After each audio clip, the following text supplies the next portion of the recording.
कल झारखंड में जो भी हुआ वो बहुत ही खराब था, जहाँ पर स्टूडेंट्स के ऊपर टीयर गैस बरसाए गए, लाठियाँ बरसाई गई कि स्टूडेंट्स पर ऐसा अत्याचार करके आप लोगों को क्या मिल रहा है। जहाँ स्टूडेंट्स के साथ अन्याय होगा, जहाँ स्टूडेंट्स आंदोलन करेंगे, हम उनके साथ खड़े रहेंगे। जिस तरीके से झारखंड में विद्यार्थी जो प्रोटेस्ट कर रहे थे उनके ऊपर लाठीचार्ज हुआ है, टीयर गैस डाली गई है, क्या कहेंगे आप? आपका नजरिया क्या है इसके? कल झारखंड में जो भी हुआ वो बहुत ही खराब था। जैसा जंतर मंतर पर हमने 20 तारीख को देखा था, कुछ वैसा ही नज़ारा झारखंड में कल देखा गया, जहाँ पर स्टूडेंट्स के ऊपर टीयर गैस बरसाए गए, लाठियाँ बरसाई गई। और मुझे तो ये समझ नहीं आता है कि जब पॉलिटिकल पार्टीज प्रोटेस्ट करती है तब लाठीचार्ज या टीयर गैस क्यों नहीं यूज़ किया जाता है। ये टीयर गैस और लाठीचार्ज हमेशा जो स्टूडेंट्स है उनके ऊपर ही क्यों किया जा रहा है। देवेंद्र महतो जी से भी कल मेरी बात हुई, जो इस पूरे आंदोलन का नेतृत्व कर रहे, और उन्होंने मुझे बताया कि वो 9 दिन से अनशन पर थे, उसके बाद भी पुलिस वालों ने उन पर लाठियाँ चलाई है और उन्हें मारा गया है, पीटा गया है, और वो हॉस्पिटल में है और उनकी अभी जो सिचुएशन है वो भी काफ़ी चिंताजनक है। तो कहीं ना कहीं सोचना चाहिए सारी सरकारों को, चाहे जंतर मंतर हो या झारखंड हो, देश में जितनी भी सरकारें उन सभी को सोचना चाहिए कि स्टूडेंट्स पर ऐसा अत्याचार करके आप लोगों को क्या मिल रहा है। ये स्टूडेंट्स अपने अधिकार के लिए लड़ रहे हैं, अपने भविष्य के लिए लड़ रहे हैं, वो किसी वोट बैंक के लिए नहीं लड़ रहे। तो उनके ऊपर इस तरह का लाठीचार्ज नहीं होनी चाहिए, इस तरह की ब्रूटैलिटी तो बिल्कुल नहीं होनी चाहिए। एक वीडियो भी आया है जिसमें आप समर्थन देते हुए दिख रहे हैं, आपकी क्या बातचीत हुई? देवेंद्र महतो जी से मेरी वही बातचीत हुई। मैंने पहले तो समझने को कोशिश की उनकी अभी सेहत कैसी है, क्योंकि जो मुझे पता चला था, मेरी टीम वहाँ पर लगातार बनी हुई है। कल रात भी हमारी टीम वहाँ पर पूरी रात उनके साथ हॉस्पिटल में थी, और सुबह भी मेरी बात हुई कि अभी उनकी सेहत कैसी है। तो हमने तो वही पूछा कि आप लोगों को जो भी मदद चाहिए वो हम लोग पूरी तरीके से आपके साथ है, जितनी भी डिमांड्स है हम उन पूरी डिमांड्स का समर्थन करते हैं। और हम देवेंद्र महतो को खुद झारखंड के जो इस आंदोलन के नेता है, हम चाहते कि ये पूरा आंदोलन वही संभाले, वही चलाए और उनके चेहरे पर ही चले, क्योंकि वो उन्होंने बहुत बड़ा त्याग किया है 9 दिनों का अनशन करके।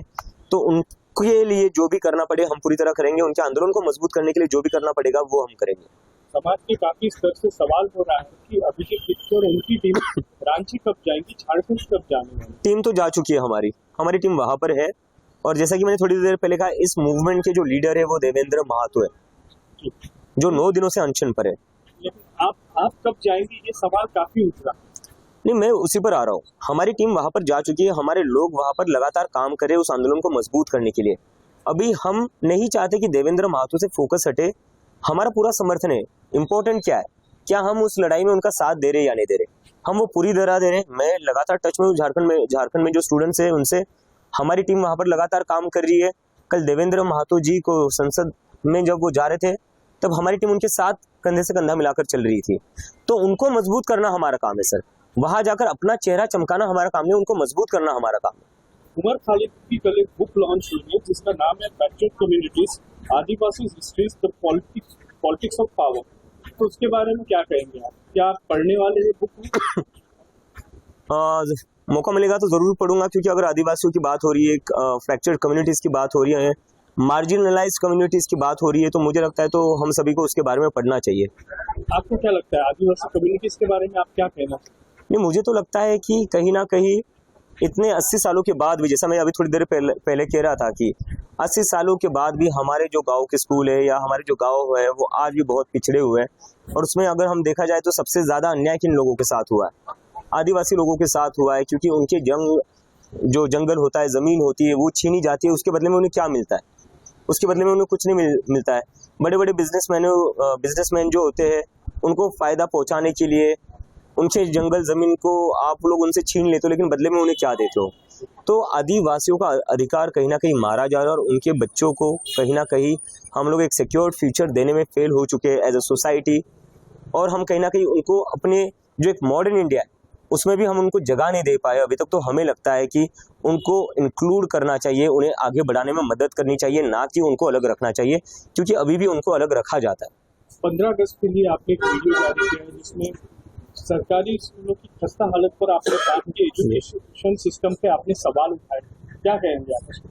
जी, जैसे कि मैंने कहा कि देश को 80 साल होने को आ रहे हैं आज़ाद हुए, लेकिन 80 साल बाद भी इस देश में जो सरकारी स्कूल है, खास करके ग्रामीण इलाकों में, वो सरकारी स्कूल आज भी ऐसे जैसे पता नहीं वो 50-60 साल पुराने हो। कहीं से भी उन पर कोई काम नहीं किया गया है, और काम करना तो छोड़िए, बंद करने पर उतारू हो चुकी है सरकार। मतलब 94,000 से ज़्यादा सरकारी स्कूल बंद कर दिए पूरे देश में पिछले 10 साल में। और दूसरी तरफ डिमोनेटाइजेशन के बाद हेडक्वार्टर पर हेडक्वार्टर खोले गए हर जिले में, उससे मन नहीं भरा तो नया पार्लियामेंट बना दिया, उससे मन नहीं भरा तो नया पीएम हाउस बना दिया।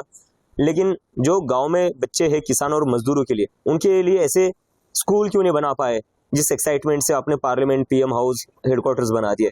क्या जो गांव में जो बच्चे रहते हैं, जो किसानों और मजदूरों के बच्चे हैं, क्या आप उनको इस देश का भविष्य नहीं मानते? क्या आपको नहीं लगता कि उनको भी इस देश में वही सारी चीज़ें मिलनी चाहिए, फैसिलिटीज़ मिलनी चाहिए जो इन सभी राजनेताओं के बच्चों को मिलती है? तो कहीं ना कहीं उन बच्चों के भविष्य के लिए और ख़ास करके ग्रामीण हिस्सों के विकास के लिए हम चाहते हैं कि हम 15 अगस्त के बाद जो फोकस है पूरे समाज का, वो हमारे ग्रामीण इलाकों पर रहना चाहिए। क्योंकि जब तक ग्रामीण इलाकों का विकास नहीं होता तब तक हमारा देश विकसित नहीं बन सकता, क्योंकि majority of the India lives in village. आप 15 अगस्त को हिंगोली भी जाने वाले? जी, मैं खुद अपने गांव जाऊंगा। वहां पर मैं अपने गांव के सरपंच से और अपने जितने भी गांव वाले हैं उनसे मैं रिक्वेस्ट करूंगा, विनती करूंगा कि प्लीज़ हम सब साथ में मिलकर जो गांव का सरकारी स्कूल है उसे ठीक करते हैं, ताकि गांव में जो बच्चे हैं उन्हें भी वही फैसिलिटीज़ मिले जो एक सिटी में पढ़ने वाले बच्चों को मिलती है। कल तमिलनाडु से कुछ लोग आए थे जो आपसे मिले थे, स्टूडेंट थे कोयम्बटूर से और चेन्नई से, वहाँ पे भी एक प्रोटेस्ट चल रहा है, उसमें आपने उनसे बात की। क्या लगता है आप जाने वाले किस तरीके? जी, उसका भी हमारा चल रहा है कि, लेकिन मेरी जो वहाँ पर लोग हैं उनसे बात हुई, वो जंतर मंतर पर भी आए थे। तो मणिरत्नम जी जो है उनकी खुद की बहन ने सुसाइड करी थी नीट के कारण, तो वो जंतर मंतर भी आए थे। और मुझे जैसे ही कल पता चला कि वो तमिलनाडु में भी आंदोलन कर रहे हैं, तो कल मैंने उनसे भी बात की और मैंने कहा कि आपकी पूरी तरह हम साथ हैं और हमारी जो तमिलनाडु की टीम है वो वहाँ पर पूरा टाइम रहेगी उनके साथ, और आगे आने पर हम भी जाएंगे वहाँ पर। तो जो भी आंदोलन हो रहे हैं स्टूडेंट्स की, चाहे सरकार किसी की भी हो, मैं बार बार ये चीज़ कह रहा हूँ, चाहे किसी की भी राज्य सरकार हो, हमें फ़र्क नहीं पड़ता।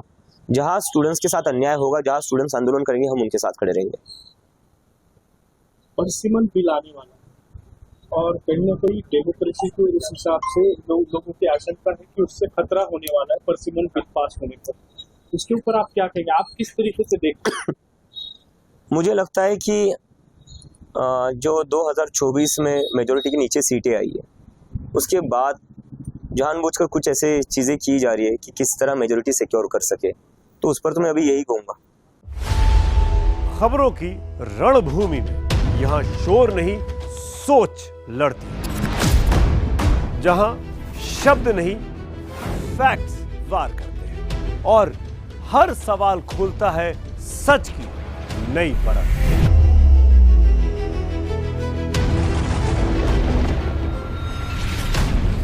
चक्रव्यूह आपके अपने सुमित अवस्थी के साथ सोमवार से शुक्रवार शाम 6:57 पर टाइम्स नाउ नव भारत पर।